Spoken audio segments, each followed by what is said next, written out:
Ja, poglejte, hotel sem v dokumentirani obliki v enem kosu popisati to afero Patria, ki vemo, da se je začela na finski televiziji z oddajo Resnica o Patriji. Sami pa veste, da sem tudi sam posredno doživel to umazano politično igro. Takrat, ko sem delal v parlamentu pri poslanski skupini Lipa, takrat je Saša Peček kazal ponaredek. Izkazalo se je, da gre za ponaredek iz afere Depala vas. Seveda so ga potem na laž postavili mnogi, od Vrhovnega državnega tožilstva do Janeza Janše, do Andreja Lovšina in moje malenkosti.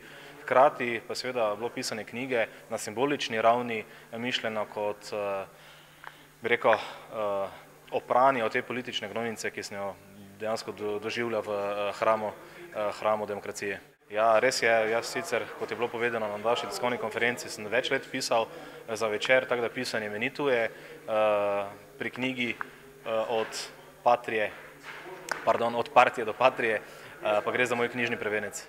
Ja, poglejte, pred nami je sam sodni proces, zaenkrat še finalni obtoženci oziroma obdolženci še niso znani, počakamo najprej, da pride dejansko do uradnega poimenovanja teh ljudi. Zdaj po določenih špekulacij naj bil med njimi tudi Janez Janša, to se zaenkrat še ne ve. Pravna država bi dejansko se izkazala, če ga seveda tam noter ne bi bilo, ampak glede na dogodke, ki so tekli od dokumentarca dalje, je tudi to možno. In ja, kot pravite, nadaljevanje knjige je seveda možno, v morebitnem nadaljevanju bi se pokrival ta sodni proces, hkrati pa bi se tudi pisalo o drugih sodnih procesih, ki ravnokar tečejo proti ljudem, ki so obtoževali brez dokazov. Se pravi, gre za osrednji slovenski časopis Delo in njegovega novinarja Dejana Karbo. Na drugi, bi rekel, če se tako izrazim, sodni fronti pa so odprti, bi rekel, 4 obtoževalci: Bojan Potočnik, Milan Švajger, ta novinar Magnus Berglund in seveda njegova matična televizija finska ILE. Tako da vse to bi se lahko popisalo v morebitnem nadaljevanju.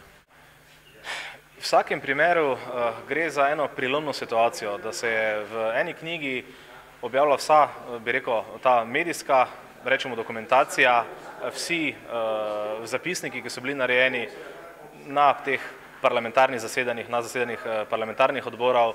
Gre za zaokroženo vsebino, ki bo dobrodošlo prišla v roke vsakemu, ki bo o tej aferi se hotel pobliže seznaniti, kaj pogledati.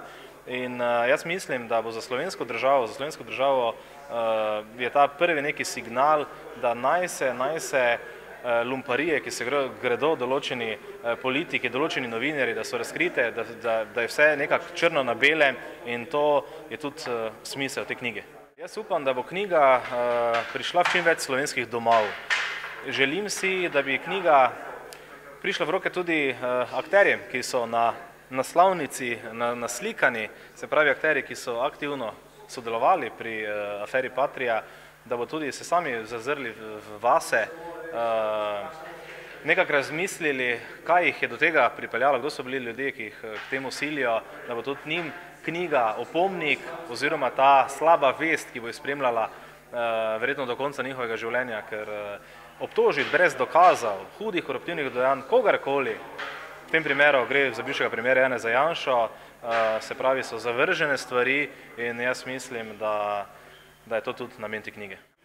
Glejte, seveda v današnjem svetu lahko toži vsakogar. Je pa vprašanje, koliko bi imeli ti ljudje nekih argumentiranih stvari v svojih rokah oziroma njihovi odvetniki, ampak jaz mislim, da je knjiga, kot sem že rekel, napisana objektivno, realno, nežaljivo. Mislim, da tožb tukaj ne bo. Če pa je kdo, bi rekel, se poslužuje tudi teh poti, pa se tudi lahko brez problema srečamo tudi na sodišču.